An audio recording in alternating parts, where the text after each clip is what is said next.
I'm coming to you today to talk about the psychology of money. And what made me decide to talk about this topic is because I think it's important to understand who we are as people and how we make decisions, and how marketers and various products can call our attention. And I think it's important to understand so that we can plan and understand ourselves better and be able to make better decisions for ourselves. So, if you think about the archetypes of borrowers or of people, right? Consumers. I hate calling people consumers because that's not what we are. We're humans that happen to buy stuff sometimes. But essentially, if you think about yourself on an axis, right? Are you analytical or are you intuitive? As in, when you have to make a big purchase, do you sit down and really think about the numbers? Do you think, what's the payoff going to be? Do I really need this? Can I really afford it? Are you sitting down and doing that analysis, or are you more intuitive? For example, I feel the sense of safety by owning a home. Therefore, home ownership is important to me. Are you more intuitive or are you more analytical? And on the other axis and spectrum is high or low confidence. Do you move forward with high confidence, or do you move forward with low confidence, like you're not quite sure about the process, but you're just going to do it anyways, right? And those two axes here form different personas. So someone who's highly confident and analytical, the overanalyzer, or so a person is called, requires of people who engage them in large purchases very different. What's required if you're an overanalyzer, what you need to think about a decision is very different from someone, for example, who is highly confident but more intuitive, right? Highly confident, more intuitive is perhaps someone who will go it alone. Like, I got this. I don't really trust anybody on this process. I'm going to analyze it myself, right? This purchase decision, I want to make a house. I want to analyze it myself. Give me all the DIY materials online. I'll learn about it myself. I got this. I got this. I want to do it. I want to learn, but I'm not going to overanalyze it too much. I'm just going to move forward. And then, of course, there's a planner, which is someone who's analytical but less confident than the overanalyzer. And the planner is someone who needs to analyze and think, but they're not going to move forward with as much confidence. They might need approval of their family. They might need to seek, advice. I would categorize myself in some situations as an overanalyzer, in other situations as a planner, because I like to think through things. But my confidence level depends on how knowledgeable I am about that decision. So, for example, maybe I'm less confident trading crypto, for example, than I am about buying a house at this point, right? Because I know less about crypto and I'm less certain about it. So I become a different person depending on what it is I'm purchasing. So if we go to like low confidence and more intuitive, then we have people that generally are just a standby, like they're a bystander in the process, or they get easily frustrated because they don't have the confidence to move forward. Nor do they really want to analyze, or they're not as analytical, right? So in those four quadrants, where do you stand? Are you more analytical? Are you more confident? And I ask this because as you navigate a purchase, it's important to understand where you are in this spectrum. And as a result, what do you need in order to make a good decision? Do you need anything? Are you just like, oh, I'm intuitive, highly confident. It also impacts like our family history, and our family history with money impacts how we behave around big financial decisions. And I think it's important to tap into that because, for example, if your family struggled and fought a lot about, the grocery budget, maybe there's more anxiousness around making bigger financial plans. So as a result, you're less confident, right?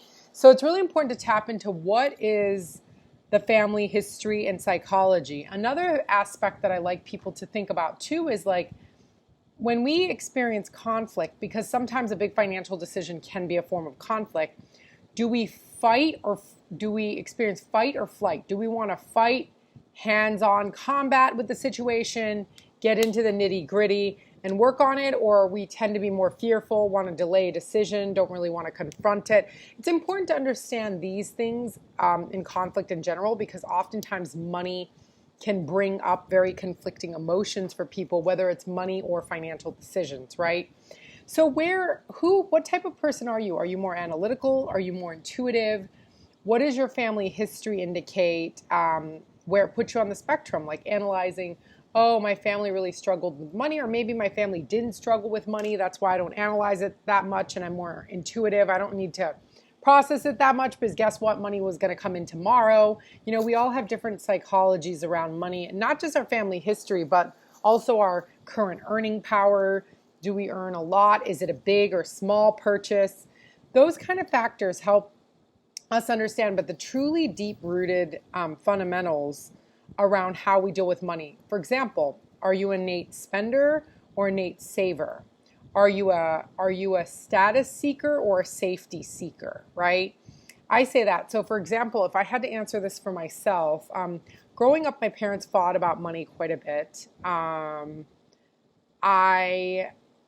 It made me feel very unstable in my childhood. So as a result, I became a safety seeker.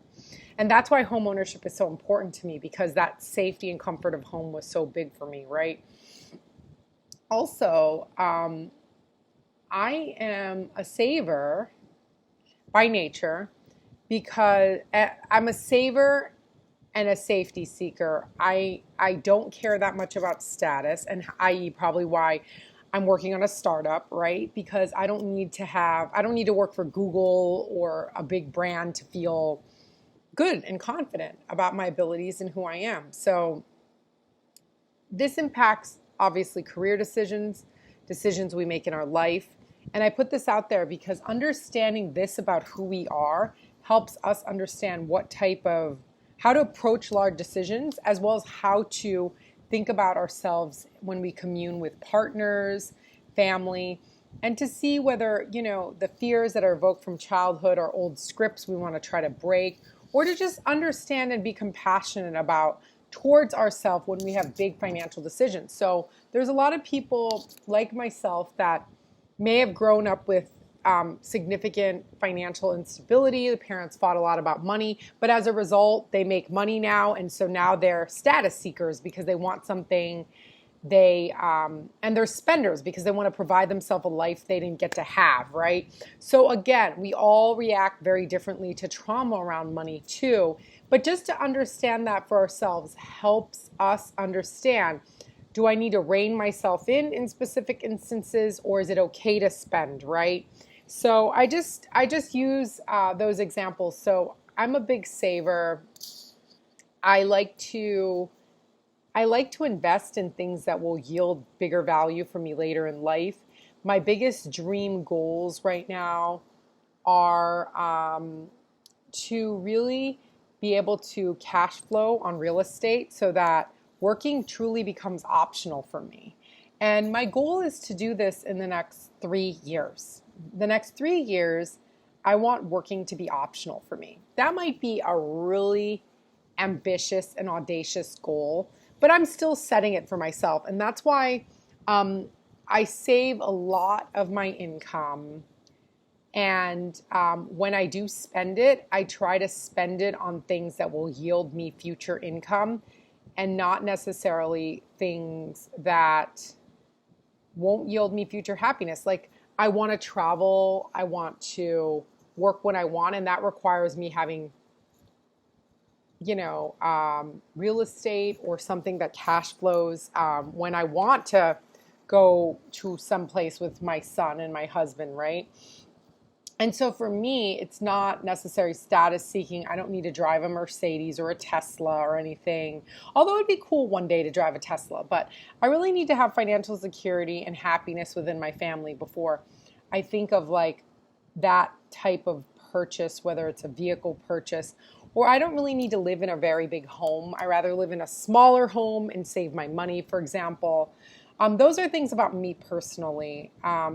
And my childhood and upbringing has made it such that these are the values that I gravitate towards. So I hope my sharing has been helpful to you to think about where you lie on this spectrum. Are you analytical? Are you confident?